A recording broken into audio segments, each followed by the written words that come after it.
رسول پاک صلی اللہ علیہ وسلم احساس والے نبی ہیں، اور احساس حضور نے امت کا کیا، احساس والی زندگی گزاری، ہر لمحہ محبوب پریشان رہے۔ یہ تھوڑا عرصہ پہلے ڈاکٹر ہارون صاحب مسلمان ہوئے ہیں، اور ابھی انہوں نے 2-3 کتابوں کا انگریزی میں ترجمہ کیا ہے، اور بھی کچھ کتابوں پہ وہ کام کر رہے ہیں۔ ہالینڈ کے رہنے والے ڈاکٹر صاحب ہیں۔ توجہ ہے میری بات پر آپ عزیزوں؟ ڈاکٹر صاحب کہتے ہیں کہ میں نے یہ سنا تھا کہ مسلمان دہشت گرد ہیں، یہ بم بلاسٹ کرتے ہیں۔ تو میں جہاں لفظ اسلام آتا تھا وہاں سے میں تھوڑا بچ جاتا تھا، پیچھے ہٹ جاتا تھا، لیکن میرے مزاج کے اندر یہ بات شامل تھی کہ میرے اندر اللہ نے بڑا انسانیت کا جذبہ رکھا ہوا تھا۔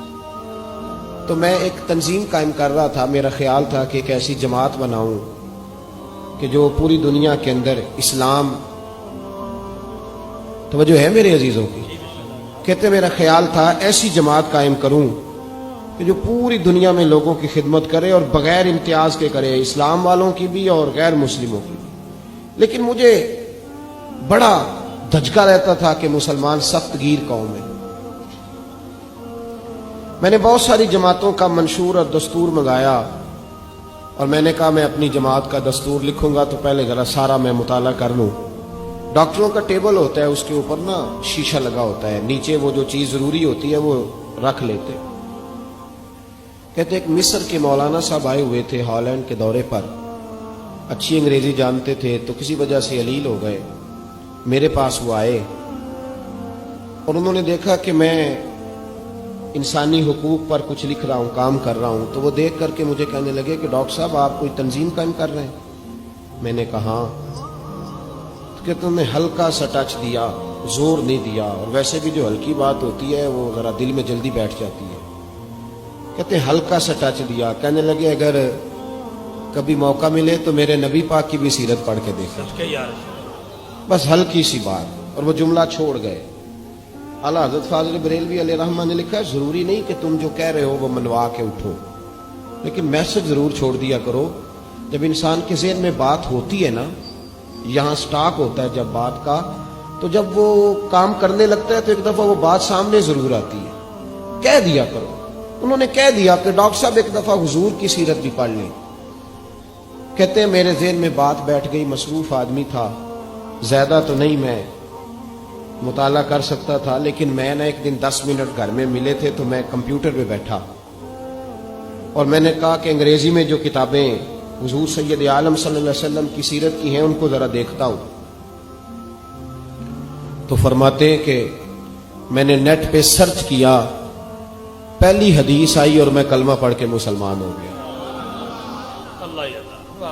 حدیث کہاں ہے؟ سبل الہدی والرشاد میں بھی ہے، کنز المال میں بھی ہے، مسند احمد میں بھی ہے، ابن اسحاق میں بھی ہے، ابن اشام میں بھی ہے، اور شاید سیرت کی تمام کتابوں میں آپ کو روایت مل جائے۔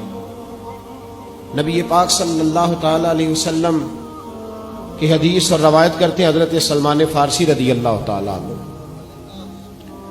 اور ساتھ ہیں سیدنا بلال حبشی رضی اللہ تعالی عنہ۔ فرماتے ہیں ہم گھر سے نکلے، حضور نے فرمایا ذرا جلدی چلو ایک ضروری کام ہے۔ فرماتے ہیں بڑی تیزی کے ساتھ آج روٹین سے ہٹ کر محبوب نے تیز تیز قدم مبارک اٹھائے، تیز تیز، اور فرماتے ہیں ایک گلی ہم نے کراس کی، دوسری گلی میں جو پہنچے تو پھٹے پرانے کپڑے، سادی سی بیوی، اور حالت بتاتی تھی کہ بیچاری کسی غریب گھر کی ہے۔ وہ سڑک پہ کھڑی تھی اور رو رہی تھی۔ میرے کریم رسول نے فرمایا بلال اسے پوچھو کیا مسئلہ ہے، کیوں روتی ہے؟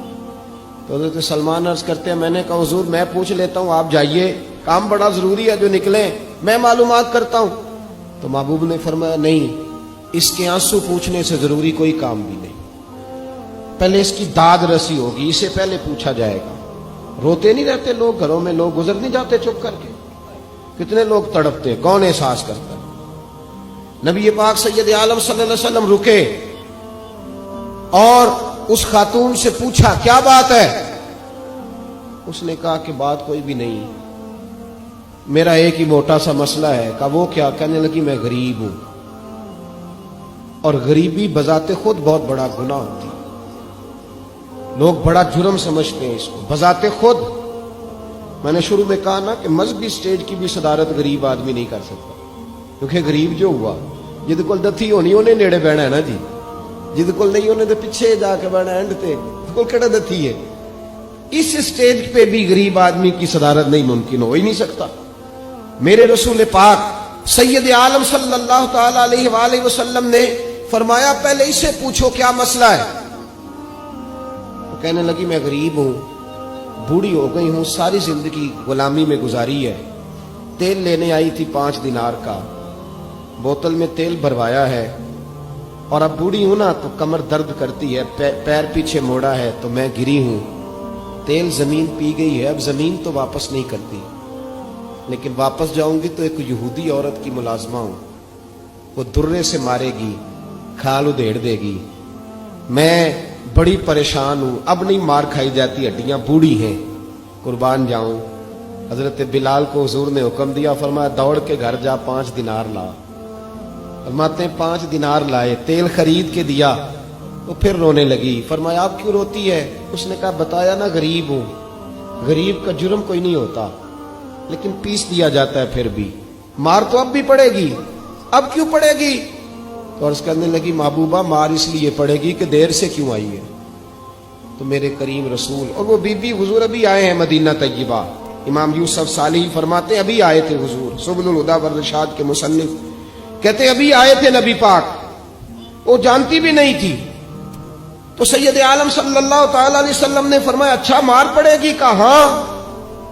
او بھائی کونسلر جو کل آپ کو کہہ رہا تھا نا میں آپ کا خادم ہوں، کونسلر بے گناہ، بلکہ ہمارے SHO صاحب اگر چودھری پہ پرچہ آ جائے تو اس کو ٹیلی فون کر کے پوچھتے ہیں صاحب جی تہاڈے خلاف درخواست آئی ہے، کی کرنا ہے؟ تو غریب آدمی بیچارہ، اس کی غلطی یہ تھی کہ وہ غریب تھا تو اس نے ریڑھی لگا لی چوک میں، اس کو دبوچ کے لے گئے، تینوں پتہ نہیں اتنے نہیں کھلوئی دا، تو اس کے پاس کل انویسٹمنٹ ہی 5000 تھی، سارا لے گئے۔ پھر وہ کونسلر صاحب کے پاس چلا گیا، سر میرے نال چلے آ جائے ذرا میں تھانے جانا ہے۔ انہوں نے کہا گڈی کرائی آ، پیسے ہیں نہیں ایویں تھانے جائیدا ہے۔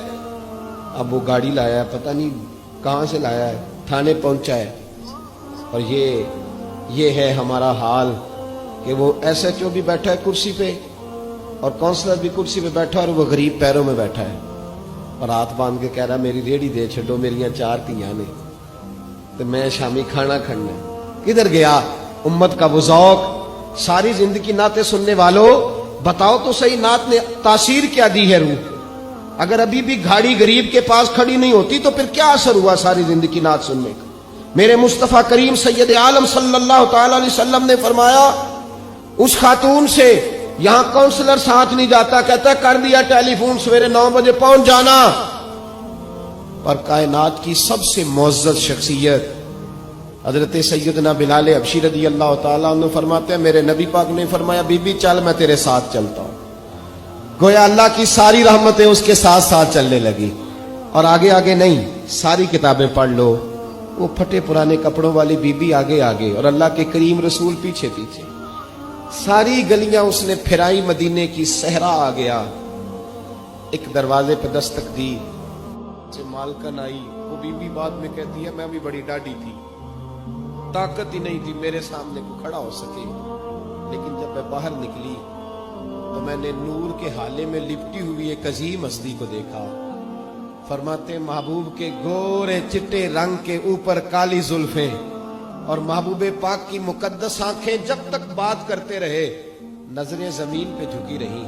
شرم و حیا والے رسول نے بڑے میٹھے، بڑے دھیمے، بڑے خوبصورت لہجے میں کہا، بریلی کے امام فرماتے ہیں نیچی نظروں کی شرم و حیا پہ درود، بڑے دھیمے لہجے میں فرمایا تیری نوکرانی ہے تیری؟ عورت کہتی ہے میں تو حضور کے جلووں میں محو ہو گئی کہ سادگی میں اتنا حسن میں نے دیکھا ہی نہیں، تیری نوکرانی ہے؟ کہا تو میرے محبوب نے فرمایا بیچاری کی غلطی کوئی نہیں، اسے مارنا نا، اس سے تیل گر گیا تھا، نیا خریدتے دیر ہو گئی، رو رہی تھی تو میں سفارش کرنے آیا ہوں۔ وہ خاتون کہتی ہے کسی کی نہیں مانی تھی، پر محبوب کے جملوں میں تاثیر اتنی تھی ککھ سواد نہیں مشری اندر، اساں کھنڈا بھی چکھ ڈٹھیاں، انہاں ساریاں شیواں نالوں گلاں سجن دیاں مٹھیاں۔ فرماتے ہیں نبی پاک صلی اللہ تعالی علیہ وآلہ وسلم نے